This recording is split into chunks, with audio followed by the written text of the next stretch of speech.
Le purgatoire. Est-ce que nous pouvons survoler le purgatoire, les frères bien-aimés de Jésus-Christ? Le purgatoire, je n'en connais pas grand-chose. Et je ne connais même pas d'ailleurs grand-chose. Mais je peux vous exprimer tout simplement ce que l'Esprit aussi me dicte. Le purgatoire, la Vierge Marie dit ceci. Le purgatoire est un lieu de purification pour ceux-là qui ont vécu dans la sainteté sur la terre des vivants, mais qui n'ont pas été parfaits aux yeux de Dieu. Je reprends cette phrase. Le purgatoire est un lieu de purification pour ceux qui ont vécu dans la sainteté sur la terre des vivants, mais qui n'ont pas été parfaits aux yeux de Dieu. Lorsqu'on parle de purgatoire au ciel, entre le ciel et la terre, le même purgatoire, il y en a sur la terre. Parce que tout pouvoir vient d'en haut. Nous vivons sur la terre. Sur chaque côté de la terre, sur chaque continent, dans chaque pays, il y a un dirigeant, il y a un président. Il y a toute sa suite, les ministres et autres, les directeurs et autres. C'est la même chose pour le ciel. Au ciel, il y a le bon Dieu, Jésus-Christ, c'est le même ciel qui descend sur la terre. Tout pouvoir vient d'en haut. Donc, je fais allusion au purgatoire parce que ce purgatoire dont on parle, c'est un purgatoire, c'est un lieu qui est entre le ciel et la terre. Pour celui qui a quitté la terre, mais qui n'a pas encore contemplé le visage de l'Éternel. Et je prends l'exemple direct par rapport au purgatoire de la terre, c'est-à-dire les prisons, nos prisons, les Konengi, Yoko et autres. Voilà le purgatoire de la terre. Voilà nos purgatoires. Alors pour celui-là qui a vécu dans la sainteté et qui n'ont pas été parfaits aux yeux de Dieu, ils sont dans le purgatoire. Pourquoi? Parce que la Vierge Marie me dit, j'ai dit à la Vierge Marie, maman, ton fils a toujours dit qu'il y a deux chemins. Il y a deux chemins, il y a le ciel et il y a l'enfer, il y a le ciel et l'enfer. D'où vient donc qu'il y ait trois chemins, plus ou moins trois chemins, le purgatoire. Alors un jour, j'ai discuté avec le Christ, j'ai discuté avec mes amis sur la terre, je suis venu voir le Christ. Mes amis me disaient le purgatoire, il y avait des associations des âmes du purgatoire, Mon Légion dans certaines paroisses et à Socap dans d'autres paroisses. Donc on prie essentiellement dans ces associations pour les âmes du purgatoire. Alors un jour, comme le Seigneur connaît tout, comme le Seigneur voit tout, comme le Seigneur sait tout, c'est nous qui avons mis sur pied toutes les confréries à l'église catholique à Mendon. Nous sommes arrivés en 1986, 87, 88 par là. Nous avons mis sur pied toutes les associations parce qu'il n'existait même pas d'église. Dans un premier temps, on priait à l'école publique à côté de ma maison.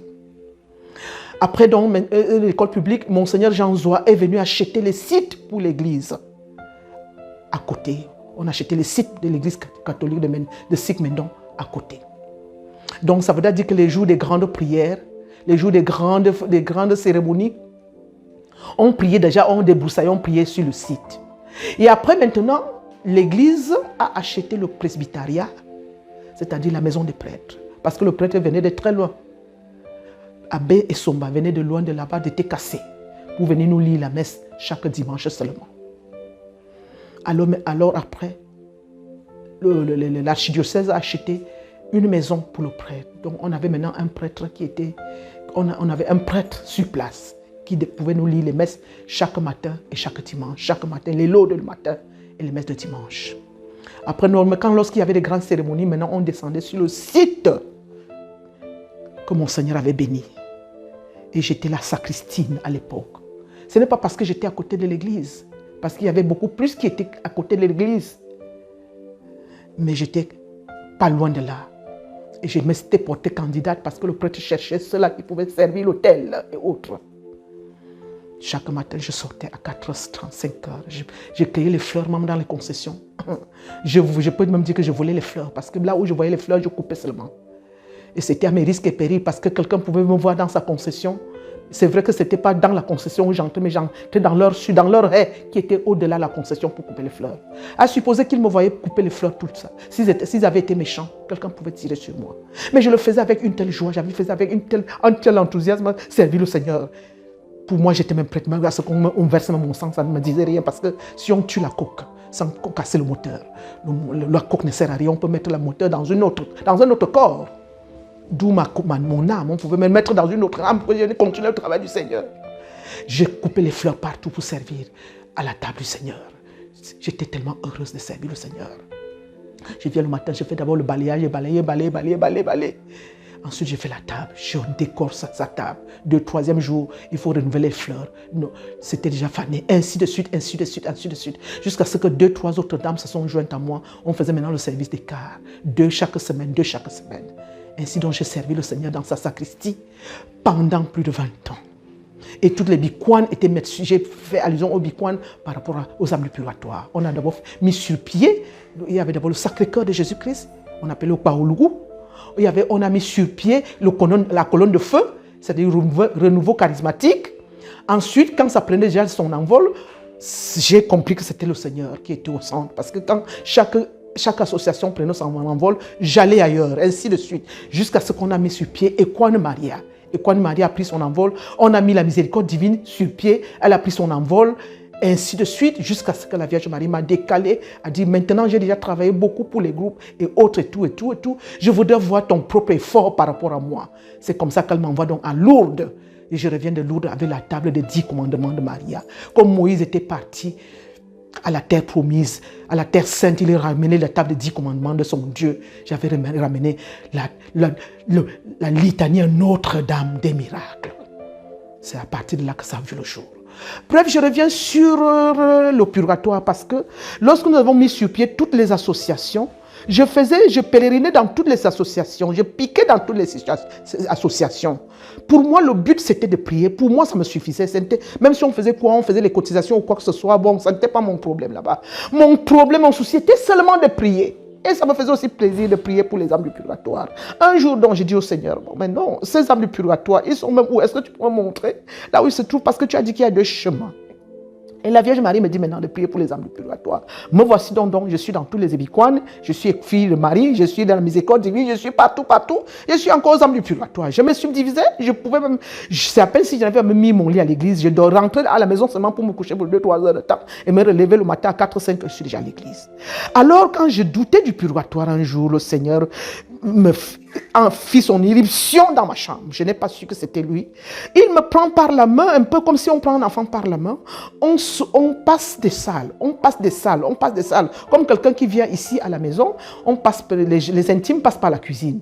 Les autres passent par la grande porte. On passe par la cuisine, on est déjà à la cuisine, bon, on est là, on croit que c'est la cuisine, ça suffit. Mais bon, non, allons maintenant, peut-être parfois on peut prier à la cuisine, ça peut aller, mais bon, allons plus loin. Si on veut venir saluer la Vierge Marie, on côtoie le salon, ah, c'est une autre salle. On côtoie la salle manger, ah, c'est une autre salle. On entre au sanctuaire, on dit, non, on entre d'abord chez les enfants là-bas, ah, c'est une autre salle. Après, on vient au sanctuaire ici, on dit, donc il y a même Jésus-Christ ici. C'est comme ça donc que Jésus m'a tenu par la main. Je côtoyais les salles, de salle en salle, j'allais de salle en salle, j'allais. Plus j'ai dépassé les salles, plus elles étaient belles. Plus j'allais, plus elles étaient belles. Plus j'allais, plus elles étaient belles. Quand on arrive dans un niveau, quand il m'a pris pour prendre un tournant, on a pris un tournant maintenant, un tournant qui était assez long. Quand on a pris ce tournant était un peu sombre. Quand on arrive là où il m'a amené, je le vois assis, le même Jésus qui m'a tenu à la main, il est à ma main. Comment quelqu'un est assis? Je le vois assis sur une chair. C'était pas une chair, c'était la chair, comme la chair de Saint-Pierre. Et ce n'est pas moi qui étais à côté de lui, c'est une autre dame, je me tais le nom, qui était toujours avec nous à l'église Saint-Achille à Mendon, qui était assise à côté de lui. La dame pour qui j'ai beaucoup prié, elle a d'ailleurs eu beaucoup de grâce et beaucoup de bénédictions qu'elle n'escomptait pas avoir depuis qu'elle était née. Elle a eu tout le savoir du monde de la terre, mais il lui manquait cela pour être une femme dans son foyer, et la Vierge le lui a attribué à cause des prières. Alors je l'ai vu à côté de lui. Jésus me dit, tu es surprise de la voir? Je dis, non Seigneur, je ne suis pas surprise, je suis plutôt contente. Alors, j'ouvre les yeux. Quand j'ouvre les yeux, je reviens dans le monde, je dis, mais non, qu'est-ce qui vient de se passer? De salle en salle, de salle en salle, de salle en salle. Plus j'allais, plus c'était beau. Plus j'allais, plus c'était beau. Et je vais le trouver donc, là où nous avons terminé, je crois que c'est là le paradis.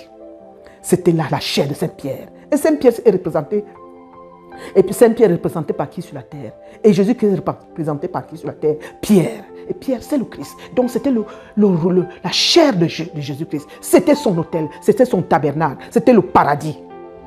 Alors je refais le feedback en retournant de ce paradis pour reprendre le même chemin du retour. Je me suis rendu compte dans le monde que c'était cela, les étapes du purgatoire que le Seigneur me montrait. Il me dit, ma fille, quand je me lève maintenant, je vais y réfléchir. Il me dit, est-ce que tu vas encore douter du purgatoire? Je dis, Seigneur, mon Dieu, j'ai fait comme Thomas. Seigneur, mon Dieu, j'ai tout compris. J'ai tout compris. J'ai tout compris. Alors, je me suis mise à prier davantage pour les âmes du purgatoire. Je me suis mise à prier de plus en plus. Inscrire les messes, d'abord inscrire mes messes, c'est mon dada. Inscrire les messes pour moi, c'est de saluer Jésus par écrit. Parce que je me dis que les paroles s'en vont, mais les écrits restent toujours. Les messes, c'est ça que je recommande toujours aux enfants de Marie, l'amour, pas le monde. Parce que lorsqu'on parle de messes, c'est comme si on a jeté le feu sur quelqu'un, c'est comme s'il brûle. Il ne veut pas entendre parler de messes. Alors que les messes, il n'y a pas plus tard que dernièrement, le Seigneur m'a montré un enfant pour qui j'ai prié, un enfant pour qui j'ai inscrit les messes, j'ai enregistré ces messes et ça va s'étendre sur 1 an. Quand le lendemain, le Seigneur me montre dans une vision comment un sentier, c'était comme un fil, un brin de fil qui partait de la terre jusqu'au ciel. Ça partait, ça traversait des collines, des montagnes, un brin de fil. Je ne peux pas parler d'un sentier parce que le sentier est grand. Je ne peux pas parler le sentier est trop grand. C'était comme un fil qui longeait un chemin et que ça allait jusqu'au ciel. Et j'ai donc, quand j'ai regardé tout cela, le Seigneur m'a dit, il est en train de tracer enfin son chemin parce qu'il ne me connaissait pas. Et après, il m'a montré un autre chemin qui était comme un boulevard, qui était fréquenté par tout le monde. Un grand boulevard qui s'étendait à perte de vue de largeur. Les gens y marchaient, il y avait tout le monde. Et ce boulevard était brillant. Ça brillait comme de l'or gris. Ce n'était pas de l'or doré, c'était de l'or gris. Comme cette route se brillait comme de l'or gris. Beaucoup de gens empruntaient ce chemin. Cependant, ce sentier, cette route qui était comme un fil tendu, était solitaire. Ça montait, ça serpentait. Ça serpentait une brousse. Donc, le Seigneur me disait, c'est cet enfant maintenant qui trace son chemin pour mener à moi, parce qu'il ne me connaissait pas. Par contre, le boulevard que tu as vu, Josepha, c'est ta route. Elle est fréquentée par beaucoup de gens. Voilà ce que tu as mené à moi, qui sont sur cette route que tu as tracée, qui est devenue plus qu'un boulevard. Là n'est pas souci. Alors j'ai dit, les messes, j'ai commencé à inscrire les messes pour les âmes du purgatoire. Les messes, sans même toutefois savoir ce que je faisais. Les prières, les messes, parce que chaque dernier vendredi du mois, à Saint-Achille, Kiwanuka, à Mendon, parce que je suis de Mendon, c'est la messe des défunts à 18h.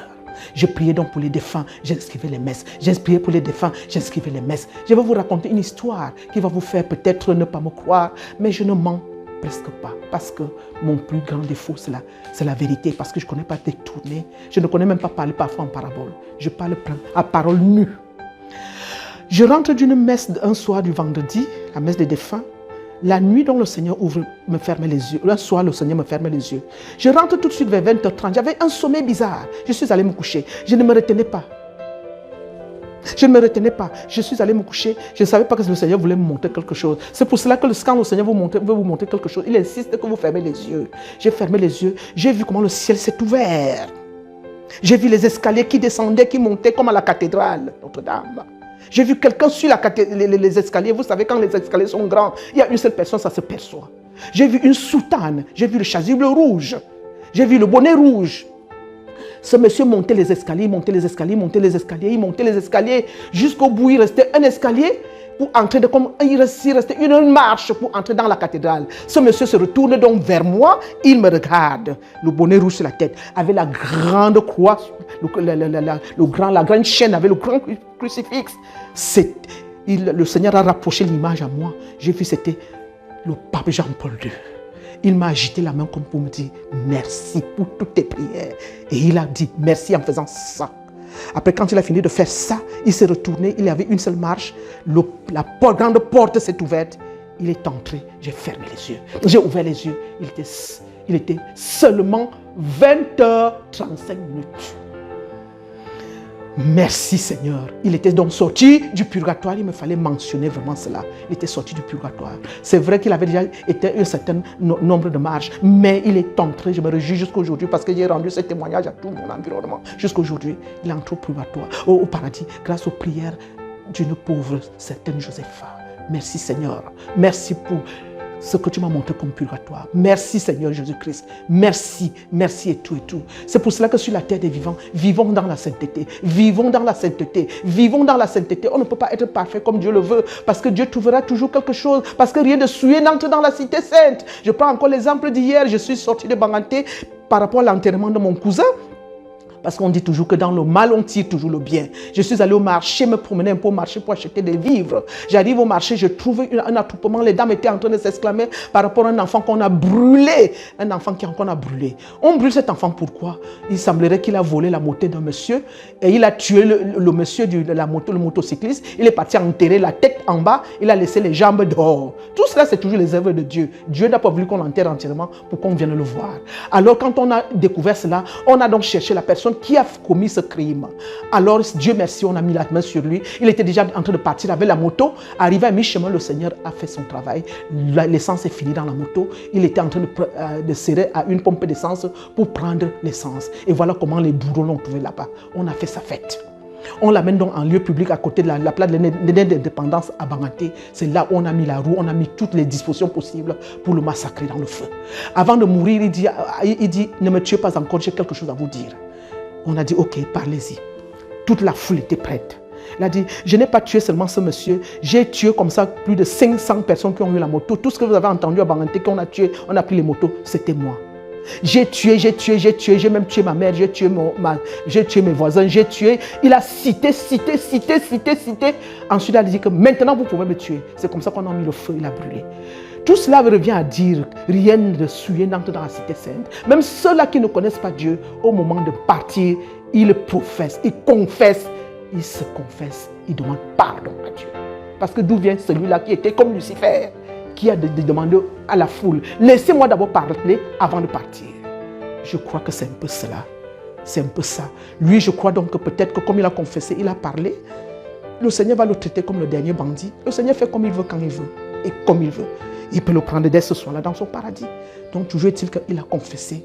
Passons donc notre vie dans la sainteté à nous sanctifier davantage. Là où nous tombons, c'est là où nous devons nous relever. Si on voit qu'il y a une petite faille qui peut nous empêcher, parce que Dieu entre comme un voleur, il peut entrer tout de suite, là où au moment où je suis en train de parler, nul n'a le monopole du souffle, le souffle appartient à Dieu. Il peut se dire tout de suite, cette interview, c'était ton dernier interview. Alors que je rentre toujours en moi, en moi-même, pour voir mon cœur, pour voir là où je suis en train de vouloir tomber, là où je suis tombé, là où. C'est vrai qu'il y a des fautes, on peut pécher par omission, des choses qu'on ne connaît pas. Cependant, on peut pécher par omission, comme je le dis, des choses qu'on ne connaît pas. Et c'est toujours les péchés. Seigneur, je te supplie toujours de nous rendre des saints. Parce que mon souci sur la terre, je te l'ai toujours dit, de me prendre étant sainte. Seigneur Dieu Tout-Puissant, s'il y a quelque chose, s'il y a un entrave sur ma route, s'il te plaît, nous vivons dans la sainteté, vivons dans la sainteté, Seigneur. Fais-nous vivre dans la sainteté, toi seul. Dans la sainteté, c'est de poser des bonnes œuvres devant Dieu. Aimer son prochain plus que soi-même, je crois que c'est tout. Pour moi, vivre, aimer son prochain plus que soi-même, c'est la sainteté. Parce que quand on aime son prochain plus que soi-même, on a souci de son voisin, on a souci de son frère. Est-ce qu'il a mangé? Est-ce qu'il a bu? Est-ce qu'il s'est vêtu? Est-ce qu'il est à l'aise? C'est ça, vivre dans la sainteté, Seigneur. Aimer son prochain plus que soi-même. Nous rentrons toujours comme ça, donc le Seigneur va nous écourter notre temps, notre durée du purgatoire. C'est vrai que nous allons toujours passer par là, parce que même le Fils de l'homme est passé par là pour d'autres. Il est passé par les enfers, il a fait au troisième jour, il est ressuscité des morts. Donc ça rentre toujours dans le cadre du purgatoire. Qui est gardien du purgatoire? Qui garde ce purgatoire? C'est la Vierge Marie qui est la reine du purgatoire. C'est elle qui garde le purgatoire. Parce qu'elle fait un tour au purgatoire 2 fois par semaine. Elle m'a dit qu'elle entre les mardis au purgatoire. Elle fait sortir les âmes le mardi. Et elle fait sortir encore les âmes le vendredi. Le vendredi, le jour de la passion de son fils, elle entre au purgatoire. Elle sort les âmes. Le mardi aussi, il me semble que c'est un jour aussi qu'elle aime beaucoup. La preuve qu'autrefois on priait souvent les mardis, mais ici même ça on se rend compte. Donc les 2 jours-là, elle rentre au purgatoire. Et tous ceux-là qui sont les enfants bien-aimés de la Vierge Marie, tous ceux-là qui aiment la Vierge Marie, tous ceux qui sont connectés à la Vierge, tous ceux donc qui ont fait de la Vierge Marie leur idole. Quand je dis idole, vous pouvez comprendre, c'est dans le sens, ce n'est pas dans le sens propre du mot. L'idole, c'est-à-dire faire de Marie notre idole, c'est-à-dire aimer cette femme au-delà de tout. L'aimer comme notre maman, aimer comme la mère du Christ. Quand nous sommes connectés à elle, nous ne pouvons pas faire plus de 2-3 jours purgatoires. Parce que si nous quittons le monde un lundi, le mardi, croyons que nous montons nous voyons le visage de son fils. Si nous quittons un jeudi, vendredi, nous voyons le visage de son fils. Ça, vous pouvez en être sûr. Parce que c'est elle qui est la reine du purgatoire. Il faut prier donc pour les âmes du purgatoire, parce que si quand nous prions pour les âmes du purgatoire, le Seigneur les délivre du purgatoire. Et quand ils montent aussi au paradis là-bas, un peu lorsque vous allez à Konengi, vous libérez un prisonnier, vous payez ce qu'il faut payer pour les rançons de là, il sort de là, il ne peut jamais vous oublier. Quand vous priez pour les âmes du purgatoire, il prie aussi pour vous. Lorsqu'ils montent, parce qu'il ne peut pas compter combien de fois, ils sont montés par paliers devant moi. Ils sont montés en multitude, tout en blanc vêtu, tout en blanc vêtu. Ils montent en me saluant, en souriant, avec des visages transfigurés. C'est là où j'ai compris que c'était des âmes qui avaient déjà tellement mis long au purgatoire. Et quand ils montent, ils me saluent, j'étais un peu comme sur une route. Ils passaient comme sur une route, ils me saluaient, chacun passait, me saluait. Ça veut dire qu'ils sont contents, ils sont en train de monter, voir le visage du Père. Et quand ils y montent, ils ne peuvent pas vous oublier. Ils vont prier, vous serez prioritaire dans leur vie. Priez beaucoup pour eux, parce que quand ils sont au purgatoire, ils ne peuvent plus rien. Ils ne peuvent plus rien. Ils ne peuvent plus rien. Ils sont dans le limbe. Ils ne peuvent plus rien. C'est nous seuls qui pouvons supplier le Seigneur, afin que le Seigneur les enlève de là, pour pouvoir contempler le visage du Père dans sa miséricorde infinie, et il finit toujours par le faire.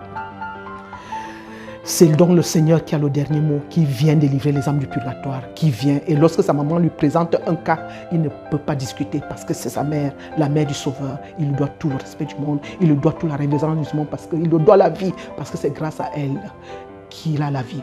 Je reviens encore sur le mot, excusez-moi de revenir, aller devant, derrière. Si elle avait fait ce que les gens font aujourd'hui, Jésus-Christ n'aurait pas eu la vie. Alors Jésus lui doit beaucoup de respect, parce que s'il est Dieu aujourd'hui, s'il est sauveur du monde entier, s'il est le roi de l'univers, Christ, roi de l'univers, c'est grâce à sa mère.